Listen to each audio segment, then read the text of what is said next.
A mí me toca algo que de alguna manera continúa lo que nos puso Julio Diana. Julio Diana habló de los detractores, de la obra de Carlos Castaneda, pero el título de su ponencia llama la atención sobre algo más. Realmente los detractores, ¿qué están combatiendo? ¿Qué están tratando de negar? La obra de Carlos Castaneda, a Carlos Castaneda, o bien al Nahual, o bien a las propuestas milenarias del nahualismo. Uno de los elementos, eso he notado, uno de los elementos en que se basan los detractores es en que no encuentran fundamentos antropológicos, históricos, de ciertos postulados de Carlos Castaneda en las fuentes arqueológicas de Anahuac. Así que en la fuente de toda esa documentación que nos ha quedado del pasado, hay algo que debemos tener en cuenta. Lo primero, la documentación que nos ha quedado del pasado es extremadamente fragmentaria. Ha quedado muy poco. De hecho, en volumen es bastante, pero es quizás un 1% de lo que hubo. Segundo, esa información la recibimos a través de los padres europeos, generalmente españoles, pero padres al fin. Lo digo en buena onda, los padres defendían su posición católica, y estaban obligados a hacer lo que hicieron realmente. Eso significa que esa información nos llegó a través de un grueso filtro de prejuicios y de incomprensión. Hay otro elemento a tener en cuenta. Esa información fue cifrada, fue plasmada a partir de las metáforas y de las visiones que tenían los antiguos mexicanos, no a partir de la cosmovisión moderna. Por lo tanto, cuando nos llega finalmente esa información, si es que se conservó, está difícil de entender porque se trata de una información metafórica. Les voy a poner un ejemplo. Fuera de las imágenes. Ustedes han oído hablar seguramente del hombre de maíz. La verdad es que es el ser humano de maíz, la humanidad de maíz. Y se nos ha dicho, nos dicen en las escuelas alegremente, que los antiguos pensaban que el ser humano está hecho de maíz. Cualquiera que tenga cerebro, no hace falta ser muy inteligente para darse cuenta que estamos hechos de una sustancia diferente del maíz. Y que la relación con el maíz es metafórica. ¿Bien? ¿Cuál es la relación real que tenemos con el maíz? ¿Qué significaba el maíz para los antiguos?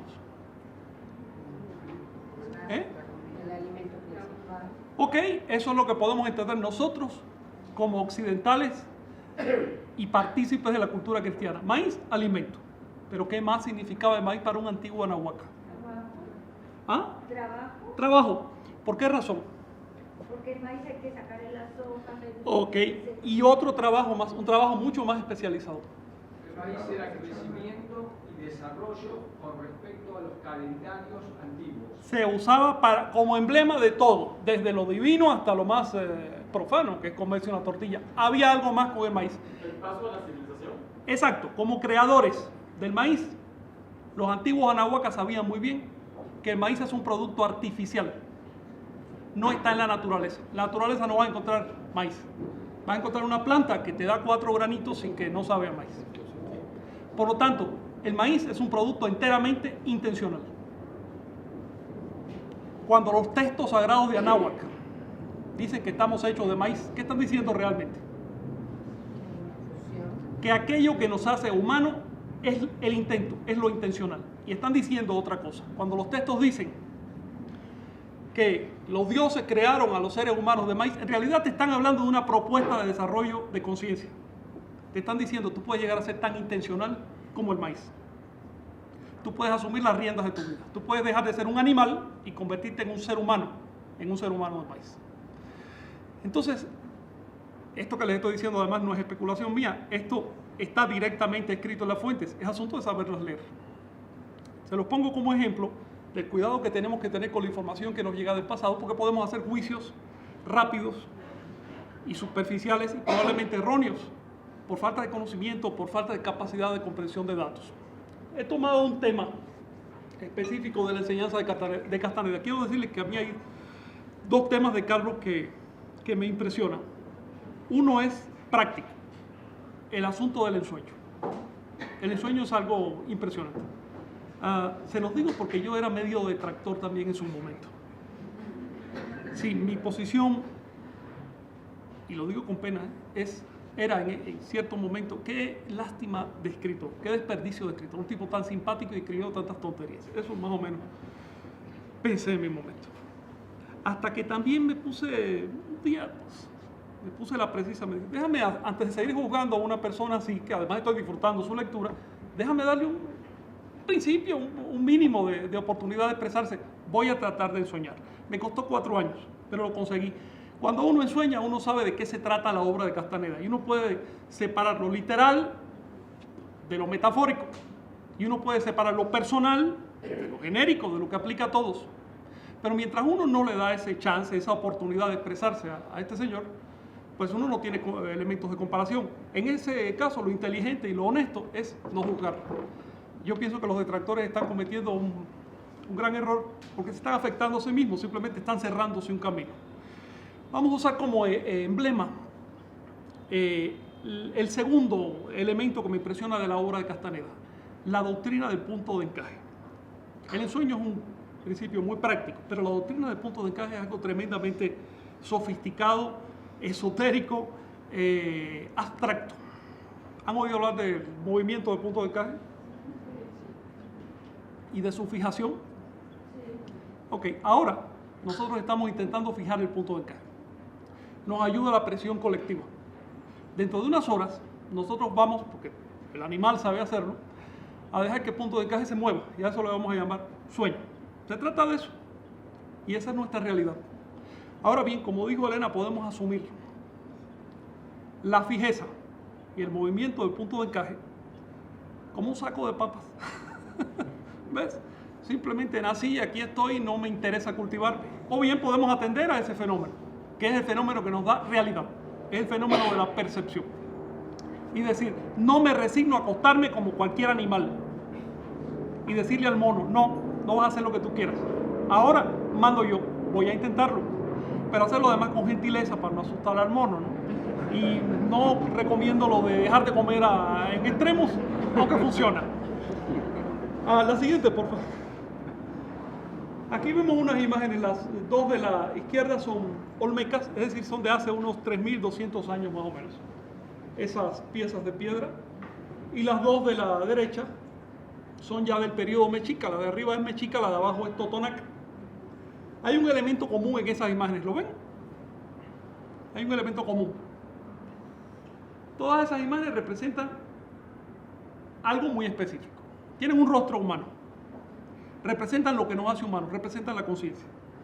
Pero además todas están labradas en un cuchillo, en un tecpac, en un pedernal. Como no hay mucho tiempo para hablar de cuestiones simbólicas, les quiero decir, el cuchillo, la punta, el pedernal, el filo, era el emblema mesoamericano de la conciencia. Porque la conciencia es aquello que nos permite que lo que está afuera encaje en uno. Y porque la conciencia tiene la naturaleza de lo sutil. Es una continuidad sutil. Y eso se representaba con una punta de un cuchillo, pero también con el hilo de la araña o con la seda de la mariposa. Esos eran emblemas. La punta de la flecha, etc. La siguiente, por favor. Serpiente emplumada clavada con una flecha. Ese concepto se dice en náhuatl tzitzimit.